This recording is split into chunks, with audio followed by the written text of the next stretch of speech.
Hello, my name is Faith Fields. My name is Jimmy Sullivan. And I'm Alex Nazon. The issue we'll be discussing is the kneeling controversy. Colin Kaepernick was the San Francisco 49ers quarterback who began his protest by sitting instead of standing during the national anthem at the preseason game of 2016. Kaepernick would later begin to kneel instead of sit in protest against police brutality in America. This major controversy sparked a movement that many people support, but on the other hand, others condemn his actions as unpatriotic and disrespectful to those who fought for U.S. citizens' rights and freedoms. Since 2016, publications across the country have been reporting on this kneeling controversy using their own pre established political views to send certain messages to their readers. Many people contributed to the representation of the kneeling controversy. The Washington Post, a more left leaning publication, shows support for Kaepernick by saying, "Kneeling during the national anthem isn't disrespectful, it's a protest steeped in religion." The writer of the article studied Southern religious history and civil rights, so her point of view on the subject, protesting for equality, leans more to the left. The New York Times, another left leaning publication, reacted to Kaepernick in support of his actions. Previous sports activists Tommy Smith and John Carlos, who famously raised fists during the national anthem at the medal ceremony of the 1968 Olympics, were interviewed speaking out in support of Kaepernick and those following his lead. Both men lived through the same controversy that Kaepernick is facing, losing jobs and support from their country, and both predict that Kaepernick will go down in history favorably as a great activist. Carlos claims that Kaepernick is one of the key fruits of our labor and his hero. Harry Edwards, an advisor to Carlos, Smith, and Kaepernick, has called Kaepernick the Muhammad Ali of our generation. The main issue is that Kaepernick wants the U.S. to be aware of and address is police brutality. The political economy of a text is the context in which the media text is created. This context helps to provide background for how and why that media text was created and gives something to compare to when thinking about what was going on when the media text was produced. Police brutality has been increasing in recent years and is an issue that needs to be addressed. The problem is that police are able to murder unarmed citizens without repercussions. In 2017 alone, only 1% of all the killings by police officers were charged with a crime. Although black people are only 13% of the US population, there were 20% or 27% of the killings by police in 2017. One example is Eric Garner, who was 43, died in July of 2014 in New York City after a white officer placed him in a chokehold during an arrest where he was selling loose cigarettes.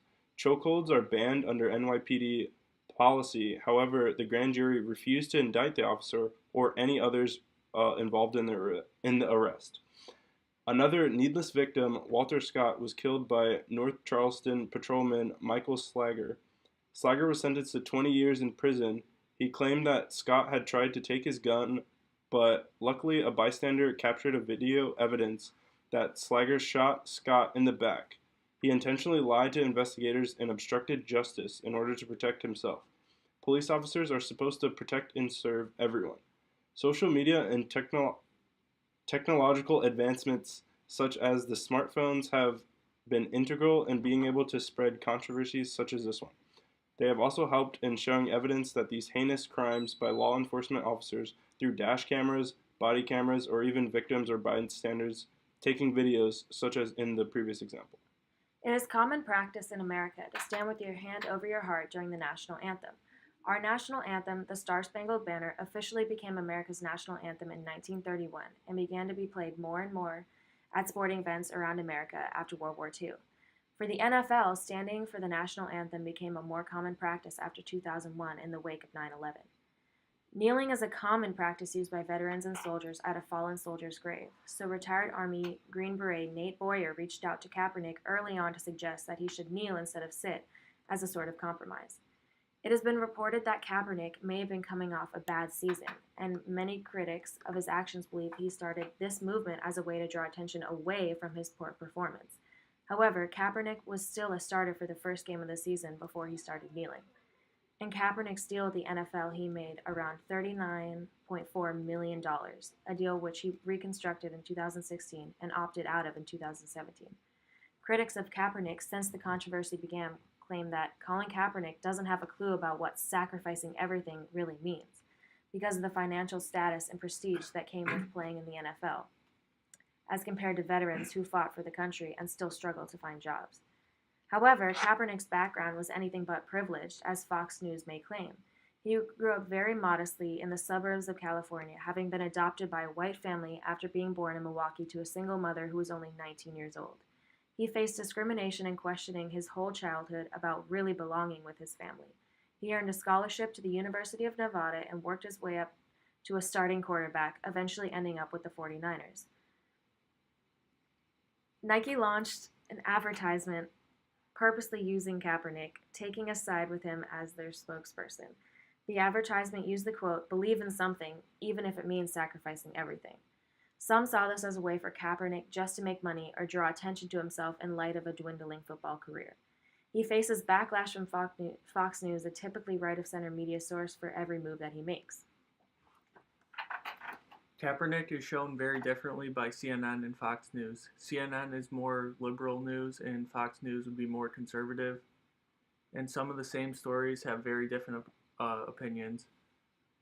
And examples of this was a Fox News article titled "Colin Kaepernick Doesn't Have a Clue About What Sacrificing Everything Really Means."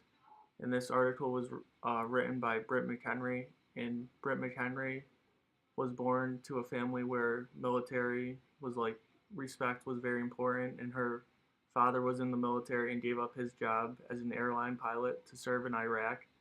So her opinion would be a little biased on this. And she talked about how Kaepernick is making millions and is privileged to be playing in the NFL, and how many people have died in Iraq now and are risking their lives to serve. And the CNN article had a very different title. It was how national anthem protests took Colin Kaepernick from star QB to unemployment to a bold Nike ad. And interestingly, both of these articles were published on September 4th, 2018. Fox News did not mention any of Kaepernick's opinions, but CNN mentioned his, and Kaepernick said how he could not show pride in a flag for a country that oppresses black people and people of color. It also made a good point how Kaepernick has no criminal record, but many of other players in the NFL have a criminal record, and they're not as negatively received as Kaepernick. And Kaepernick knelt because he thought it was a more respectful thing to do than sitting. And for the audience reception, many of the players were behind Kaepernick's protest, and many of the owners were against his protest. And this also cost the NFL a lot of fans during the protest, because a lot of the fan base is conservative, and a lot of these viewers stopped watching because of the protest being such a big controversy. And another interesting thing during the protest were none of the African American players came out and said anything negative about the protest, but the multiple players that were negative about his protest happened to be white, and that just shows like the racial divide for this issue. And Kaepernick has not played in the NFL since 2016, but brought more attention to police brutality as more and more incidents come to light every year.